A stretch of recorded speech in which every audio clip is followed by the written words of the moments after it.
Peru has declared a nationwide state of emergency amid a week of protests and political upheaval following the removal and arrest of former President Pedro Castillo. Peruvian Defense Minister Alberto Otarola announced the new 30-day measure on Wednesday, which he said involved the suspension of freedom of movement and assembly and could include a curfew due to acts of vandalism and violence, including roadblocks. The National Police, with the support of the armed forces, will ensure the control throughout the national territory of personal property and, above all, strategic infrastructure and the safety and well-being of all Peruvians, the minister said. The move came as a judge ordered Castillo to remain in prison on charges of rebellion and conspiracy for another 48 hours in the run-up to a release hearing.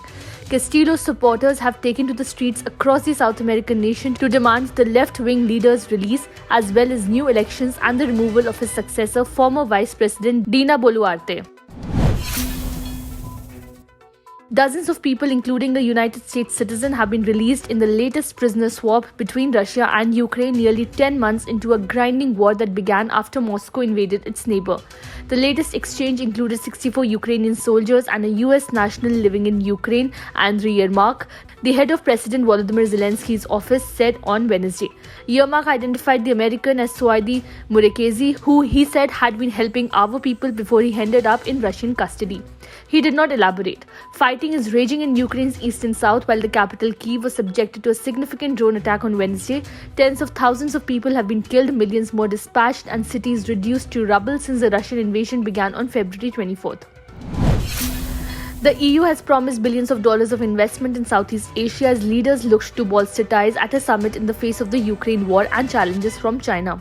The European Union hosted its first full summit with the Association of Southeast Asian Nations in Brussels on Wednesday, but different opinions about Russia's war in Ukraine and concerns about tensions with China over a key shipping route for global trade loomed over the meeting. The EU has been on a diplomatic push to galvanize a global front against Moscow as its invasion has seen economic and political shockwaves around the world. ASEAN's 10 nations, 9 of which were represented after Myanmar's coup leaders were not invited, have been divided in their response to the Kremlin's war on Ukraine. Nurses in England, Wales and Northern Ireland have begun the biggest strike in the union's history after the health secretary refused to discuss pay in talks intended to avert the action. It means that up to 100,000 nurses will walk out today, that is on 15th December, with a further day of strike action planned for Tuesday, that is 20th December. Staff will continue to provide life-preserving and some urgent care, but routine surgery and other planned treatment is likely to be disrupted. The Royal College of Nursing said that the staff had been given no choice after the ministers refused to reopen pay talks. Union members are campaigning for a pay rise of 5% above RPI inflation, which would currently mean an increase of 19%.